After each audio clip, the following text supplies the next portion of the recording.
Good morning. We'll get started with the program. My name is Gary Gaston, the director here, and I want to welcome you all.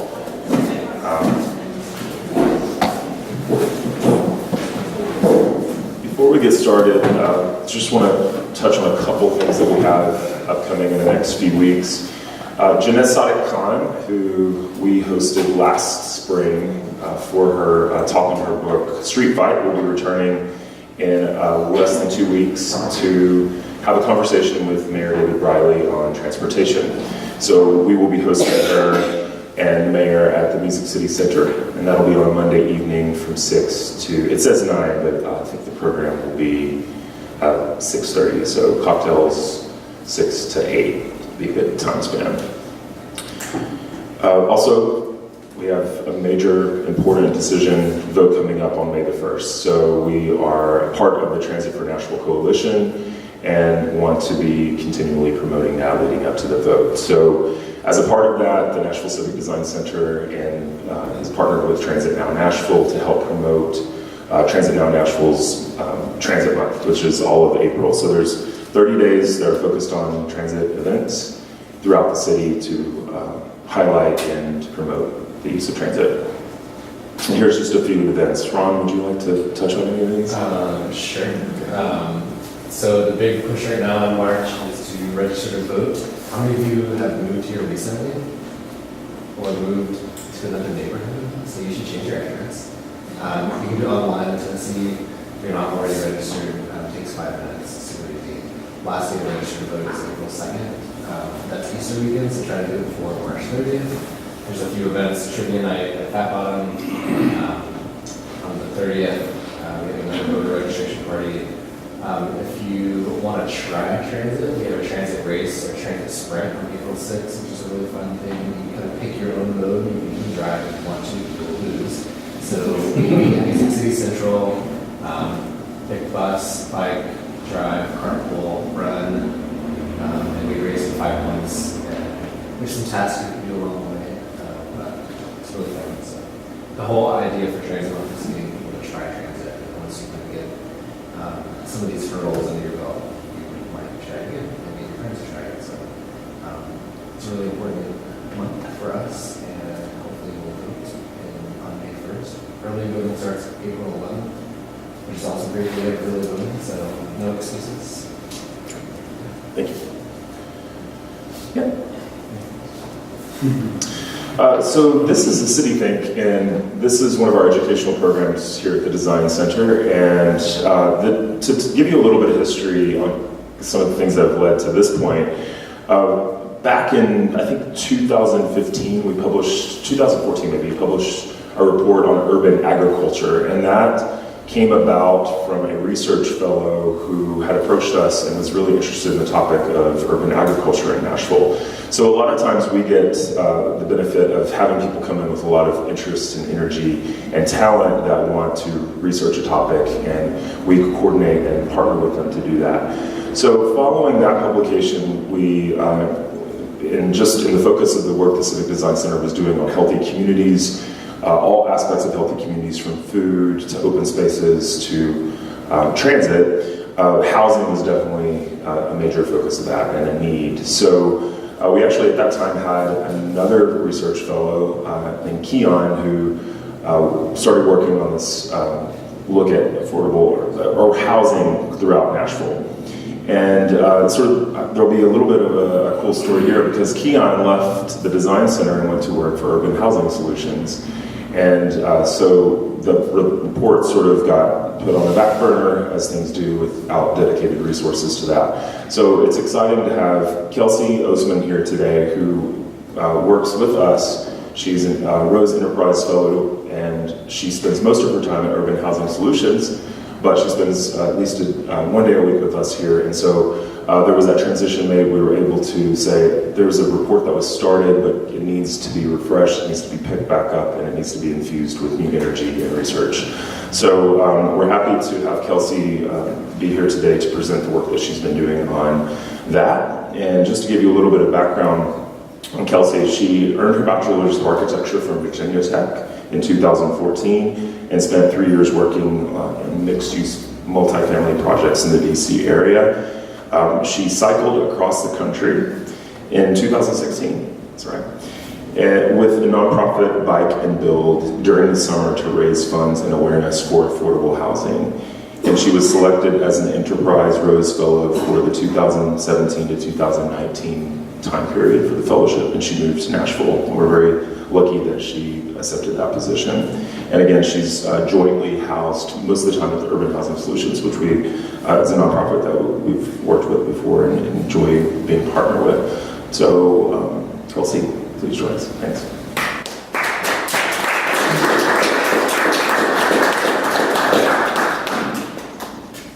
Good morning. Can you all hear me okay? Well, again, thank you for being here this morning. I know it's early, and really appreciate you all coming out. As Gary said, my name is Kelsey Oesmann. I am an Enterprise Rose Fellow, and a little bit about what that is. Enterprise is a national organization that does a lot of work with affordable housing and community development. So one of the branches that they have is this design initiatives, and out of that office they host this fellowship program. So it's a 3-year rotation where they pair young designers with nonprofits and CDCs in order to add design capacity to the community development and affordable housing world. So I, as Gary said, am jointly hosted by Urban Housing Solutions here at the Civic Design Center. If you're not familiar with UHS, it's a local nonprofit. It's been around for about 26 years. We are a nonprofit provider of affordable housing. So we are the long-term owner. We have about 30 properties, almost 1,000 apartments around Davidson County, mostly serving people at about 50% of the median income and below, and really trying to find opportunities to meet unmet housing needs, whether that's people working on recovery from addiction, recovering from domestic violence, people with HIV and AIDS, the deaf and hard of hearing, young adults with intellectual and developmental disabilities, really trying to find those populations that are specifically difficult to house and find unique solutions for them. So the partnership with UHS and the Civic Design Center is what has brought me here to pick up the work that Keon started on this housing report. And as I'm sure you all are aware, a lot has changed in Nashville just over the last couple of years. So picking up where he left off and updating that report has been a bigger lift than anticipated. So this is kind of intended to be sort of a progress report on where that report stands, highlighting a couple of the solutions that we've been looking into, and figuring out where this plays into the broader conversation of housing in Nashville. So I won't be digging too much into kind of the nuts and bolts of what affordable housing is, but I did want to set kind of a baseline understanding and make some important clarifications, because often when we talk about affordability and affordable housing, things can get a little bit complicated. So just a couple of basic definitions. When we talk about things being affordable, it means that it accounts for 30% or less of a household income. And when we talk about housing costs, it's not just a rent or a mortgage payment. It does include things like utilities, HOA fees, property insurance, property taxes. All of that is under housing costs. So when we think about 30% of a household's income, it's really a lot that we're trying to cover with that portion of their resources. And then what's considered a household? It's really all the people living in a housing unit, whether or not they're related. So that might be a single individual, it might be a family with multiple children, or it could be a household with unrelated roommates. So then when we look at affordable housing, it's housing that is affordable, again using that 30% benchmark, to people that are making 60% or less of the median income in a given area. And then workforce housing is generally defined as housing that's affordable to people between 60% and 120% of the median income. Although this term can be pretty misleading because often people who need affordable housing are in the workforce. So to make the distinction doesn't necessarily accurately depict who is accessing these resources. And then there's the distinction between how we define median income.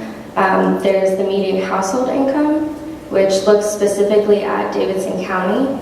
And then there's the area median income, which is what the Department of Housing and Urban Development uses to set their baselines for eligibility for different housing programs.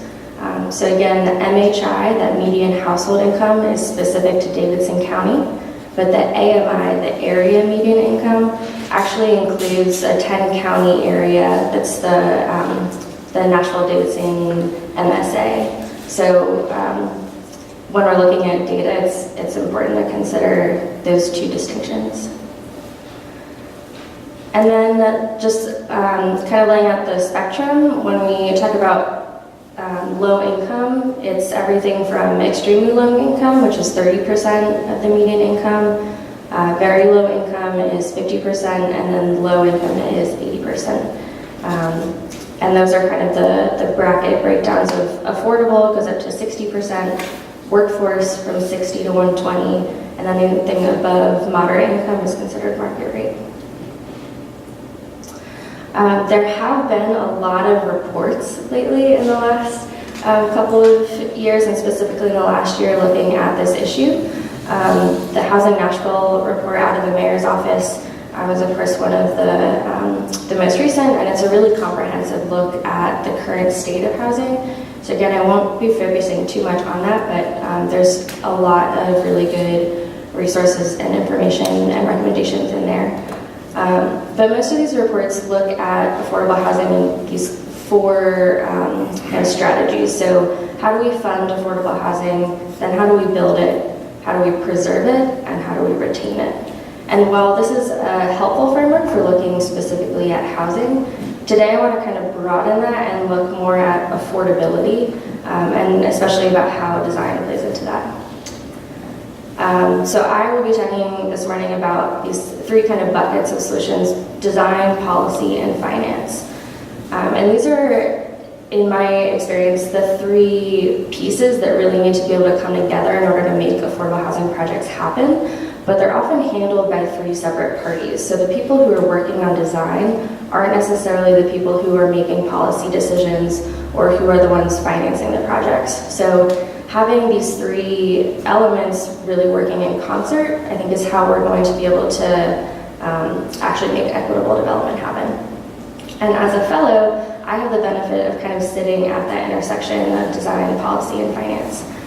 So that's sort of how it's framing my work and my experience. But since I am a designer by training, that's where I'm going to start. And starting by looking at a couple of principles that are pretty widely accepted and integrated in design, but looking at how those specifically play into affordability. So the first is sustainable design. And again, because when we talk about housing costs, we're also talking about utilities. And often people who are of lower income and living in lower quality houses often have higher utility bills, which just puts an added strain on already limited resources. So by incorporating sustainable design principles, we can really help reduce that utility costs and open up more resources for other housing costs or just other essential budget items in general. So this is things like applying appropriate siting and building orientation to allow a building to capture solar radiation in the winter for passive heating and daylighting, but then also shading the building using vegetation, awnings, sunscreens, things like that to cut down on the summer cooling load. Things like efficient HVAC systems are of course super important, but unless you have a tight building envelope, all of that money that you're putting into those systems is just going to leak right back out of your building. So making sure that we're really putting our money where it's going to make the most difference.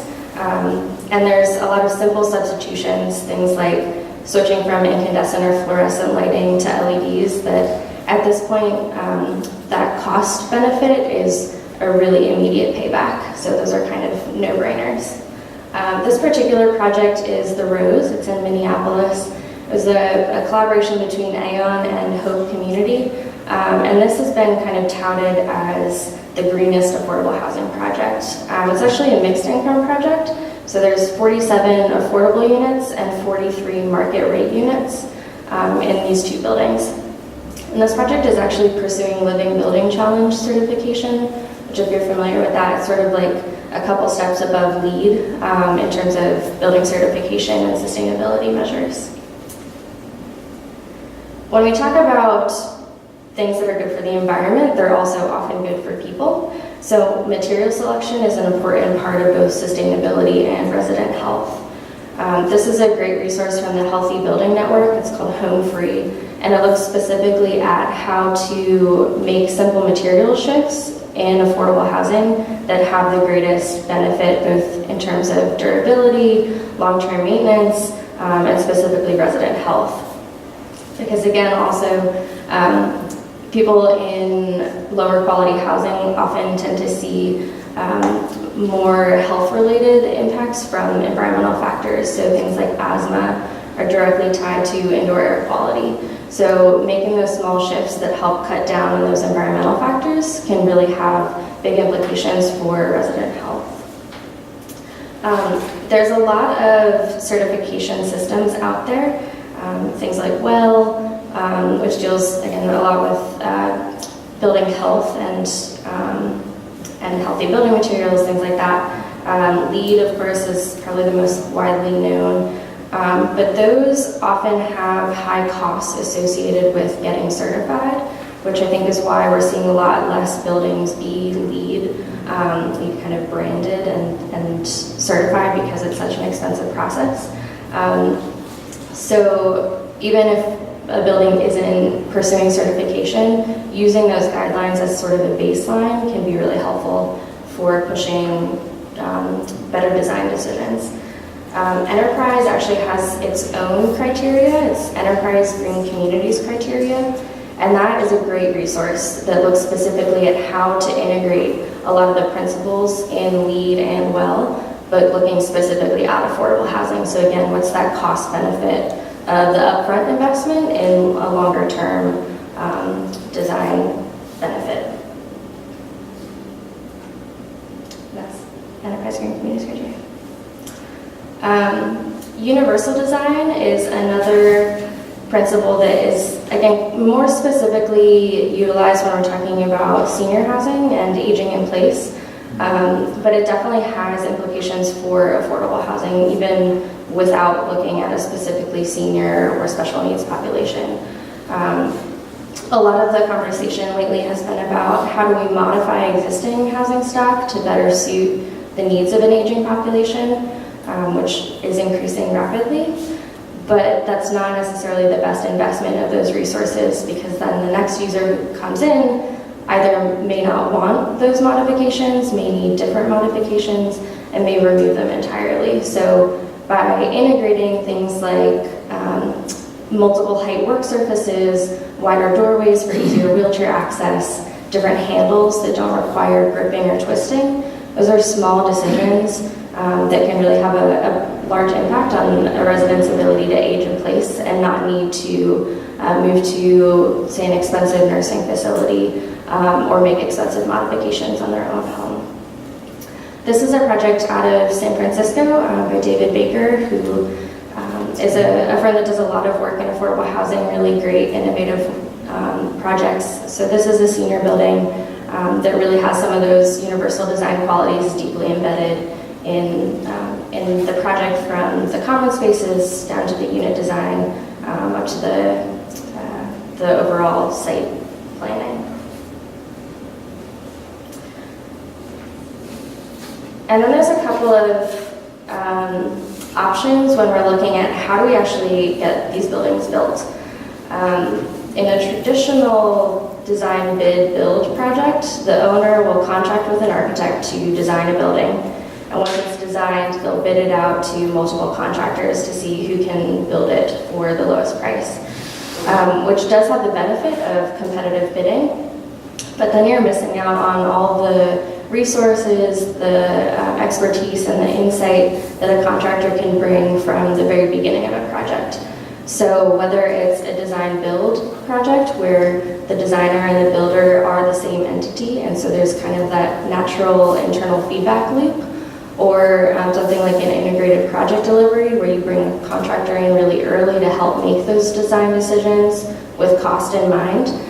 Those can be really great ways to not only compress the timeline of a project and save money on construction interest or just the time spent without housing units on the market, but also making sure that those design decisions are done with the cost benefit in mind. And then there's walkability.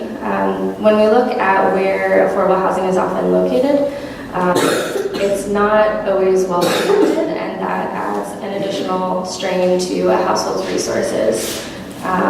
For every mile that you move farther out of town and every dollar that you save, there's a cost increase in terms of your transportation, how much gas you're spending, how much time you're spending on the road. So there's that fine balance between location and connection.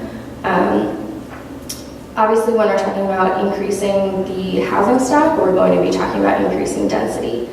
And there can certainly be some valid concerns about that, about what is that going to do to our neighborhood fabric, to traffic, to parking, but having that connection is really critical. So there are ways that we can locate affordable housing that doesn't impact those factors in a negative way.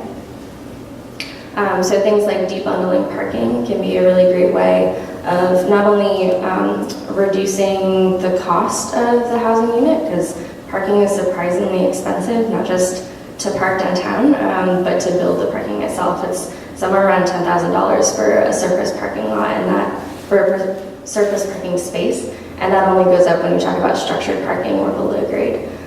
So removing that and separating it from the cost of housing gives a little bit more flexibility for residents if they want to go car-free, not having to pay for that as part of their housing.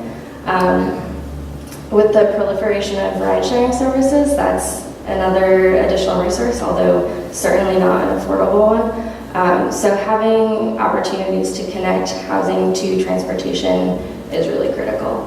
That's something that has always been part of the sort of development strategy at Urban Housing Solutions. If you look at a map of the planned Let's Move Nashville transit plan and our properties, they're surprisingly well aligned because we try and keep our residents connected to bus systems, to major corridors, because we know how important that connection is. And then it brings up the question of what if you could even repurpose existing parking infrastructure? So rethinking what we do with cars in order to better serve how we treat people. So this is actually a project out of Atlanta that has repurposed a structured parking garage into micro units, and each unit is the size of a parking space, which personally would be way too small. But it's an interesting question of how are we repurposing infrastructure that isn't well suited anymore for the needs of our population. And this touches a little bit on the benefits of transit-oriented development. We know that transit has benefits, we know that mixed income neighborhoods have benefits, but the overlap of those has even more benefits. Connecting people who are often the highest users of transit to those resources in a very immediate way helps not only the transit ridership, but also that population who's accessing it. When we look at the housing stock in Nashville, it's primarily single-family detached homes, which is certainly a need and fits a certain lifestyle, but isn't the most efficient use of land. So one of the pretty simple tools that we could better access is what's called missing middle housing. And that includes housing typologies that are often an almost invisible way to increase density within existing neighborhoods. The units are often smaller, and by that nature, they're more affordable. So it's things like cottage courts, co-housing, duplexes and quadplexes, micro units, accessory dwelling units, and even things like detached accessory dwelling units. So things like laneway houses or carriage houses, as they're sometimes called, especially in older neighborhoods that have great alley access, it would be a potential use of that extra land that could not only increase housing stock in a pretty non-disruptive way especially for something like a historic neighborhood, but could also help generate additional revenue for that current homeowner. And especially for a senior who's looking to age in place, or at least age in community, but can't make those expensive home modifications in order to safely stay in their own home, could potentially build an accessible accessory dwelling unit and to move into that while renting the primary home in order to supplement a fixed income. And these are allowed in some areas of Nashville, but haven't been kind of widely used. So NCDC actually applied for a grant a couple weeks ago to try and figure out why that is and what are some of the barriers to developing these, and how can we start to break those down and make these more accessible for kind of the average homeowner. Because there's a lot of equity in owning a home, so if you can leverage that and not only add to the existing affordable housing stock, but use it as supplemental income for yourself. So unfortunately, some of these things are not necessarily allowed at this point. So looking at what do we need to do on the policy side in order to make some of these things happen. So one of the solutions that has been talked about a lot is sort of streamlining the design process. With the construction boom here in Nashville, permitting, all of that stuff is taking a long time, and that adds to just to the timeline of a development project and can also add cost as well. So if there was an opportunity for a dedicated reviewer within planning and zoning who would specifically focus on expediting permits for affordable housing projects, not only could that help get those units online faster, but might also be an incentive for for-profit developers to include some of those units in order to access that service as well. And then form-based zoning codes are another great tool. This is an excerpt from the development standards that were part of the community character manual for, this is from Murfreesboro Pike, but part of the Nashville Next process resulted in these community character manuals, and they're a great way of regulating development that focuses more on building massing instead of strictly land use policy. So that it gives a little bit more flexibility and focuses more on the quality of development rather than just what type of development is happening there. Switching to a form-based zoning code would be a huge undertaking, but there are potentially ways that we could convert some of these community character manuals into more policy instead of where they sit right now as simply guidelines.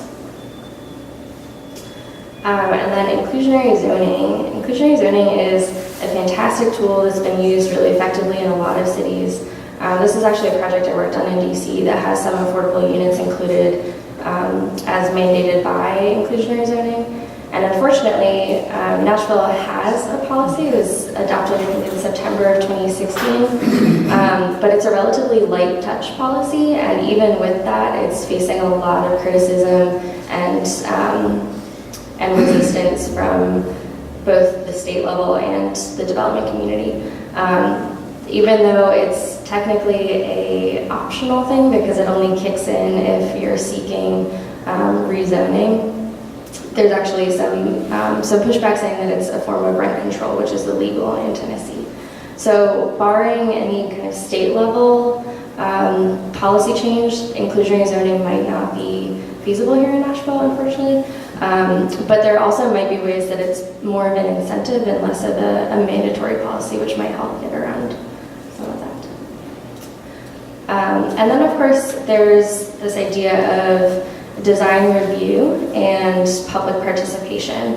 I've talked to a lot of people who have had a development project going on in their neighborhood or right next door and didn't even know about it, didn't know until construction equipment was out there. So how do we better inform the general public about what's happening in the city so that they can have a voice in informing how those developments happen. Whether it's a community benefits agreement that results from negotiations with the developer. There's a great document out of the Germantown neighborhood that's sort of a good neighbor standards that lays out how the neighborhood expects developers and contractors to act when they're building a project. So that's things like restricting hours of construction so that there's not a ton of noise when you're trying to sleep at night, or managing construction waste and road closures, that kind of thing. So how can we better connect the people who development is directly impacting to the ones who are making decisions about it? So something like the Nashville Next process is a great way to get some of that feedback, but then how do we continue to leverage people's lived experience and their voice in making the city a more equitable and functional place for everybody?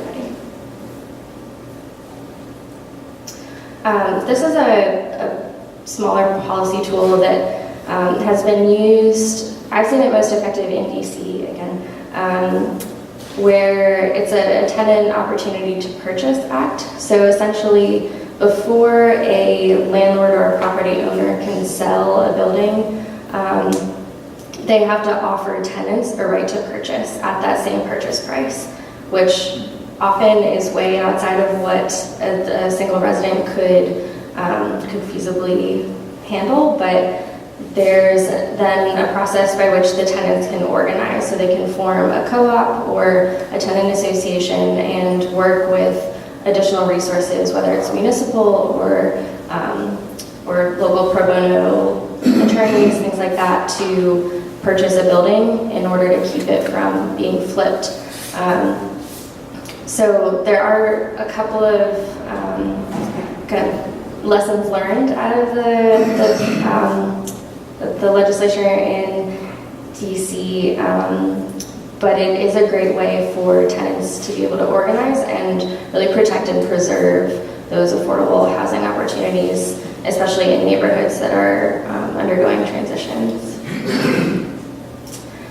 But of course, none of this matters if you can't pay for it. So there's a couple of tools that I want to highlight this morning related to finance. The Barnes Housing Trust Fund, of course, is a fantastic resource here in Nashville. Started in 2013, and since then has funded over 600 housing units. Urban Housing has personally been a great beneficiary of this resource, but the current level of funding is nowhere near what's needed to really make a dent in our looming affordable housing shortage. It's projected that we'll be looking at a deficit of 31,000 units in the coming years. So that's a really serious issue, and the current level of resource available is just simply not enough. There's also no dedicated funding source for this. The fees from short-term rentals are going to it, but again, it's a drop in the bucket in terms of what actually needs to be dedicated. So identifying a robust, permanent, and dedicated funding source for the Barnes is really important. And then looking at more creative ways to leverage it. So it was designed as simply a gap filler. A lot of affordable housing projects have multiple layers of financing involved, and so the Barnes Fund was really intended to plug kind of that last little piece that nobody else is covering. But there's also ways that it could be leveraged as sort of the baseline, the bulk of the financing, and really help bring more private investment. So whether that's serving as a loan guarantee fund so that an organization or developer could leverage that and get a higher loan to be able to build the building. There's a couple of different tools involved with that. One of the things that did come out of the latest round of Barnes funding is a community land trust. This one. So a community land trust essentially separates the land from the housing improvement. So the land is held in trust by a nonprofit organization that essentially holds it in perpetuity. The improvement is then built, and that's what's owned by a homeowner. So it helps mitigate those market fluctuations of land costs. and really preserve affordability. So those housing improvements are then held at an affordable rate, and when a homeowner decides to sell it, it can either go back into the trust and they have first buyback, or there can be restrictions on the sale price of that unit so that it stays affordable long term. So in 2017, the Barnes Fund dedicated $1 million of their pool to kind of kickstart this land trust, and the Housing Fund has been selected as their partner in making this happen. It's a big undertaking, so the timeline on this might be a little bit longer term, but it's making progress, and this is a really exciting thing. So figuring out how to better leverage city-owned property in this process, and then private resources to make this a really robust and sustainable solution. There's also a land bank, which is a different thing, but also often confused. So a land bank is a tool that's used to kind of collect and bank properties that can then be allocated for affordable housing or other community benefits.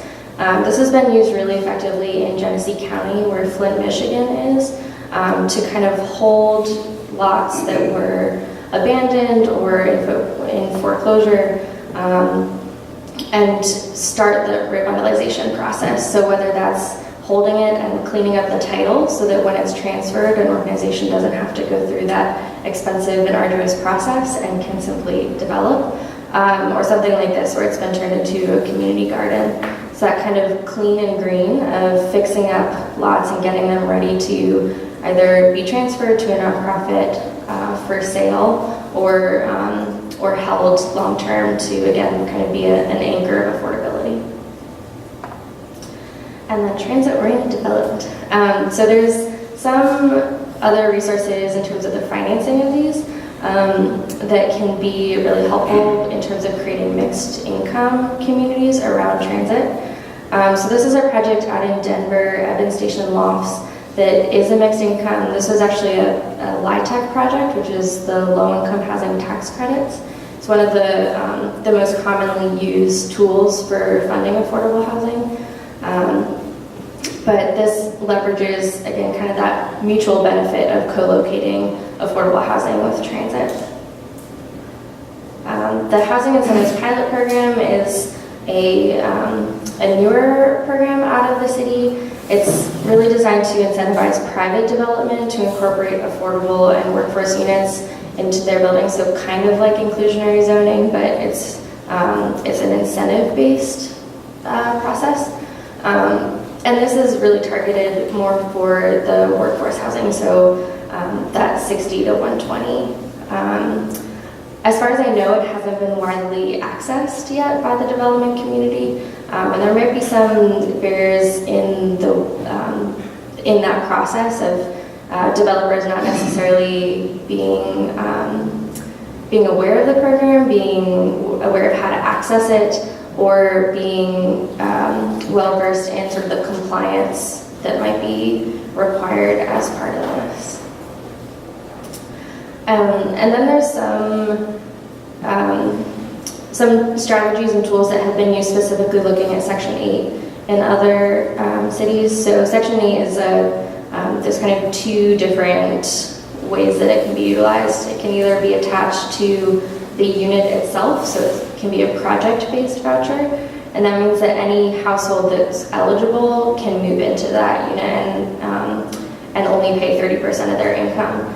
The other kind is a voucher that goes with the resident. So a resident has to qualify, receive the voucher, and then go find a private landlord that's willing to accept that voucher. And that, I think, is where the current housing situation has put the most strain on this program.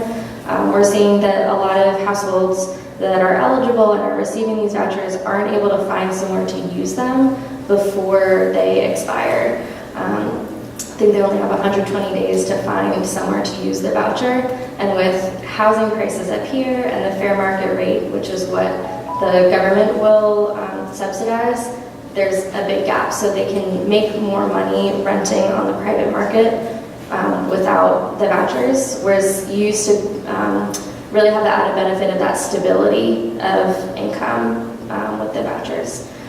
So there's some incentives that have been used in other cities to kind of boost the landlord participation. So whether that's low or no interest loans for home repairs and maintenance, a sign-on bonus, or a bonus for maintaining a unit or maintaining a contract. Those are some potential resources that could help bolster that program. And then there are impact fees. These are also called growth levies. And Davidson County is actually the only jurisdiction in Tennessee that has the authority to enact these levies and has not done so. I'm not sure exactly yet why that is the case, but those can be a really great tool, whether it's a tax on development or simply an impact fee it's often used to help offset the costs of additional resources for schools, roads, that kind of thing, but could also be used to offset the expenses of developing affordable housing. So again, kind of finding the intersections of that design, policy, and finance solutions to really help create equitable development. And this is by no means an exhaustive list of all of the tools available, and there's definitely still a lot more research and discovery to be done. But that's sort of a glimpse at where things are at right now with this report. So, happy to take any questions or suggestions. If anybody's heard of any other great projects or great tools, we'd love to open it up for conversation.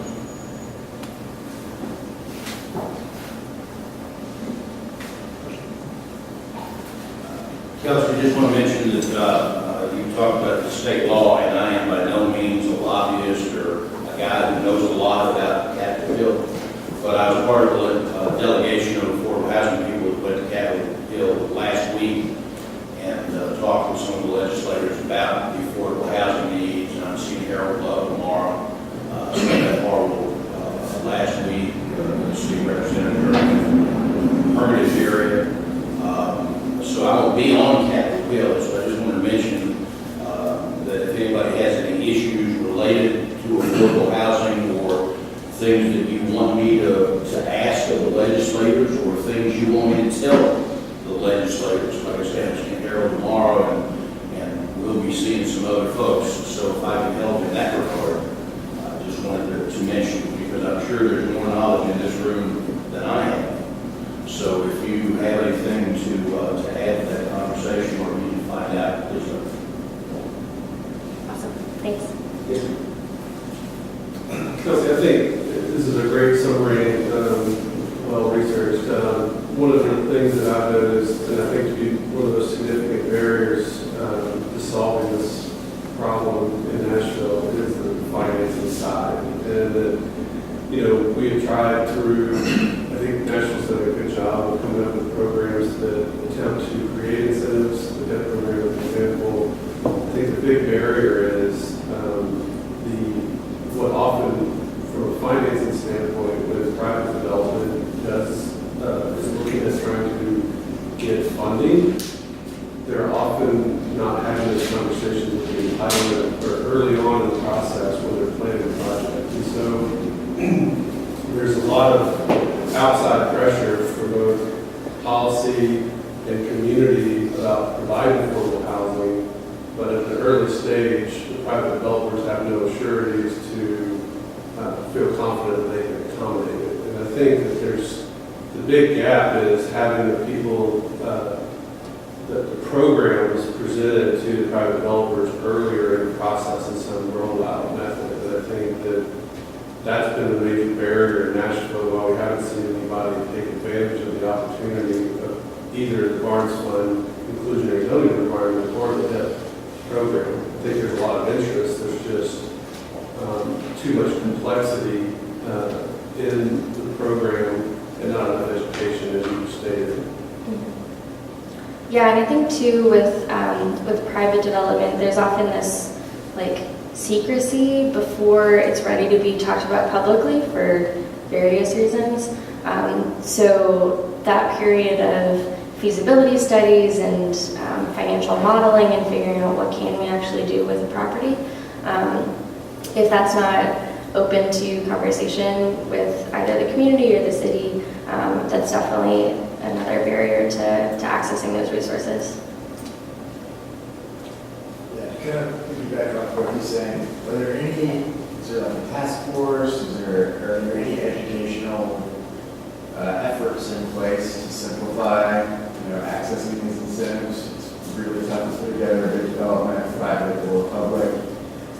And I mean, example, 401ks, which is clearly a different thing. They used to be just really hard for people to understand, to apply for, to get. And people simplified that process, and there's something like a 90% increase in application or getting 401ks. Do you know of anything in place like this?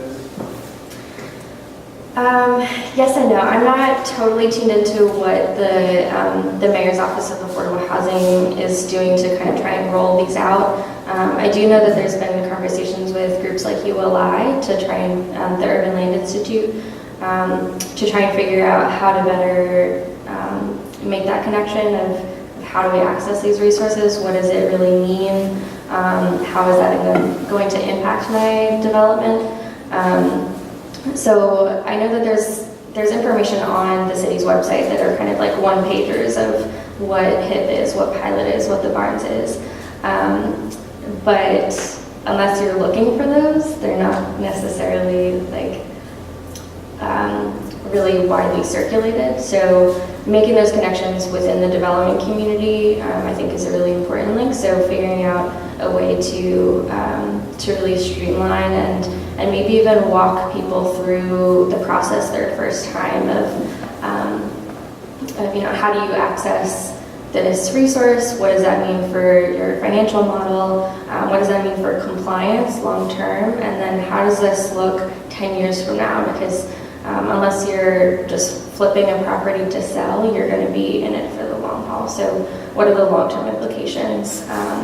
Is this going to affect my resale value 10 years from now when I am trying to sell it and get equity for a new deal? So all those questions, I don't know if there's been a good forum for those yet, but that's certainly an important piece too.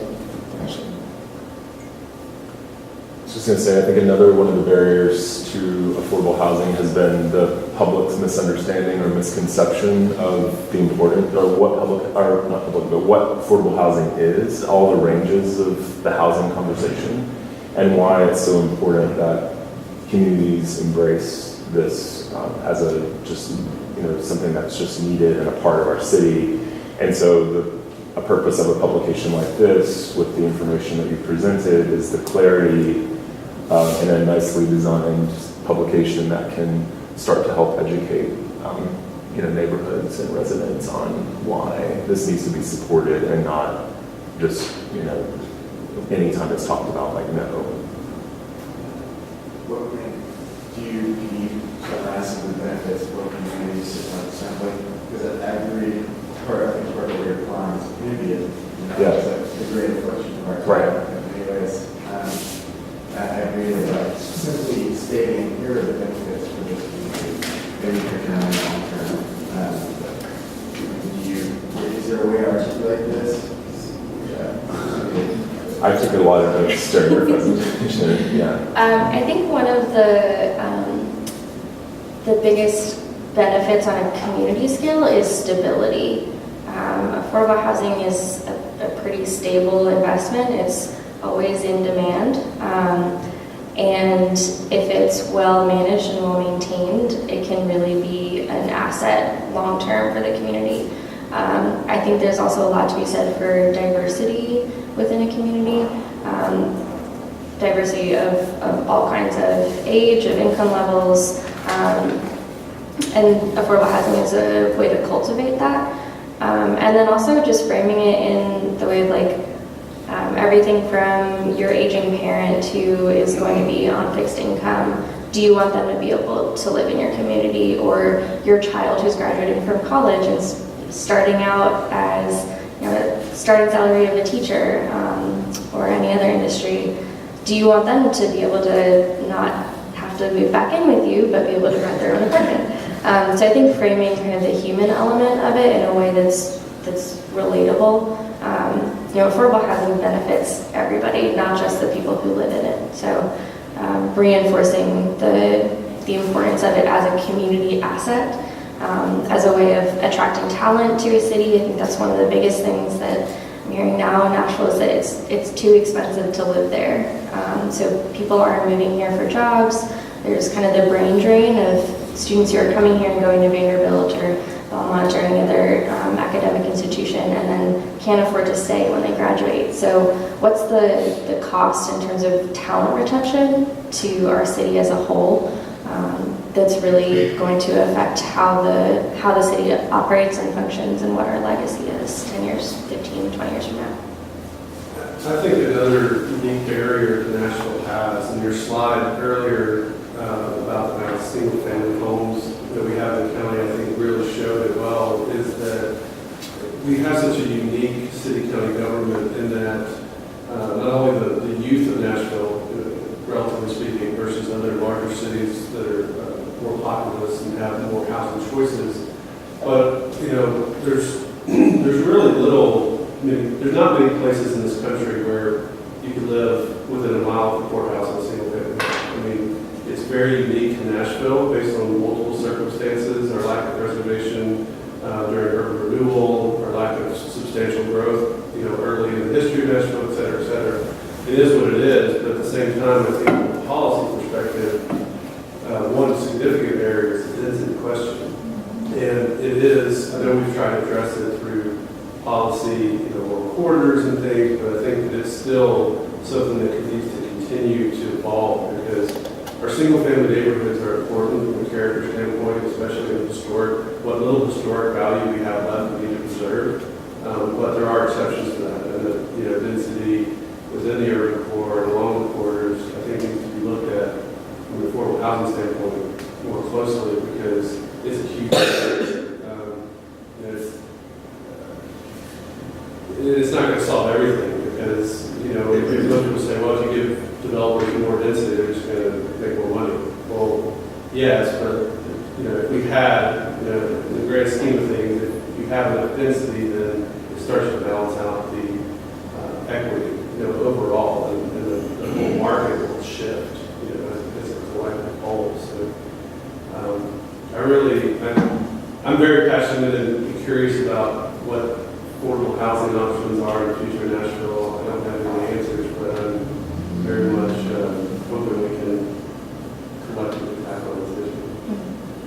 Yeah, we don't just need more affordable housing, we need more housing, period. So I think that does kind of speak to that relieving stress on the market in general.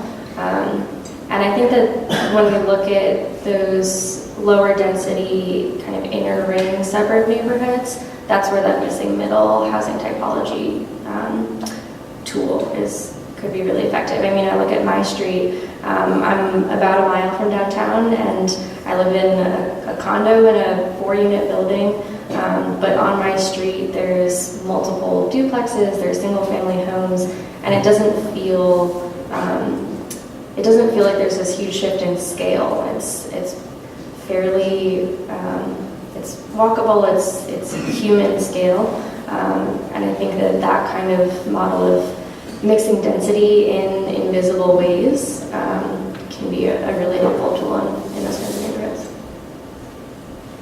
Along the missing middle kind of conversation, has Urban Housing Solutions or you, outside of them, had conversations around the policy of daddies and detached dwellings specifically, just because there's a lot of red tape around it, and especially in historic neighborhoods like you're talking about where there is this opportunity. So is there conversations you've had to kind of advance that? Not specifically at Urban Housing. We're a multifamily rental organization. So I think one of the best benefits for detached accessory dwelling units or daddies is really for a homeowner who's able to tap into their equity. And that's just not a population that we deal with. But again, that grant that we applied for a couple weeks ago would help facilitate that, that research into what are the barriers, how do we break that down. I know there's been interest from Historic about kind of creating a pattern book that makes it a little bit easier for residents, for homeowners to figure out what can I build on my property that does fit within these legal constraints, but is also accessible, beautiful, an asset both for the homeowner and for the neighborhood. So I don't have any resources yet, but those conversations are happening. Kelsey, two things. Number one, a question, is there any study that has been done, for instance, in Scott Davis's district, where he has that SP policy that allows and encourages the detached dwelling units? Is there any information about how many people have actually taken advantage of that? Does that policy actually encourage them? The second thing is to follow up on a question a moment, or a comment a moment ago, if I might add to it. As you know, I go to meetings for a living, like a lot of people in this room.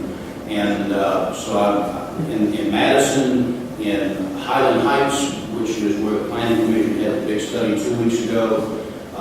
In Hermitage, I hear the same thing from communities, and that is that a lot of folks are in favor of putting the affordable housing along the transit lines to encourage density, put the riders where the transit is, have the density that will support the businesses that they would like to see if there was more density in their single-family neighborhoods, which they want to preserve. They want to preserve their houses or their half-acre lots or whatever they've got.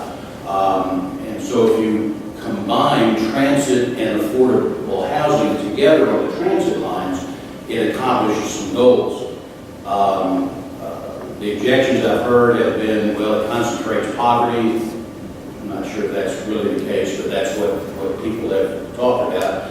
And where do you put the playground on Trinity Lane and Dickerson Road? I think you can figure that out. But I just wanted to add to the conversation about where do you put it and how do you address the NIMBYism and so forth. That seems to be something that people will support in terms of where do you put the housing.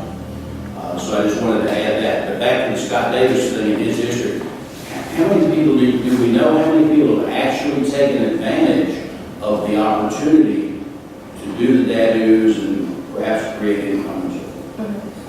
And I don't know that number. I'm actually not sure how long ago that policy was adopted. But I do think that the lead time of developing something like that can be difficult, especially if you're a private homeowner and you don't do development all the time. So that is something that we would be tracking through this research of like what is the actual adoption of these, what's the lease up, like what's the demand for this, and then how do we support that both with policy, finance, so I don't know yet, but I do think that that's a really interesting case study of a specific geographic area that has fully embraced this as a policy decision. And then again, what are the barriers? If people aren't developing these, why not? And what can we do to better support those? If I could just speak to two things. Looking at other cities as benchmark cities, and where are the best practices and what's going on and how is that done? What exists in order for that to be able to happen? One of the first things you discover is that they have on the civil service side departments of housing and community development, which we don't have in Nashville. We now have 2 staff people that work under the mayor's office with some interns and some AmeriCorps to deal with and try to stand up all these kinds of programs. So if you look at cities like Denver, Boulder, Austin, Texas, Charlotte, North Carolina, Salt Lake City, Utah. And you go and you just study on their government websites. You see robust departments that have people with the experience and the skill sets and the knowledge to focus on this every day. And they're out in the communities, into the neighborhoods, so they have the bandwidth. And that's that's part of our challenge in Nashville, is trying to create the bandwidth. And so you have to leverage what you do with the design center, with ULI, and who can you form these partnerships with. And the developer says, well, we don't know, don't come to us early enough. Well, you have 2 people in the mayor's office. So, and you have NIMBYism. So now, well, who could we partner with? Well, there's a Nashville Neighborhoods Resource Center. They hold meetings all the time. So now one of our folks from our housing advocacy side, who's a very articulate speaker, is going to be speaking on the topic of diversity and what this means when the person that's serving you coffee at your bistro, or bagging your groceries at the grocery store, or serving you in metro government can live in your neighborhood. What does that mean? So that's one of our challenges. Some people would say opportunities that we have in Nashville, is to build that bandwidth. And what do we need to do that? So the conversation we hope will get to enough public will influence the political will to establish the departments within Metro Nashville government, so we have the infrastructure to stand these initiatives up and make them sustainable. Thank you, Kelsey. This is really great.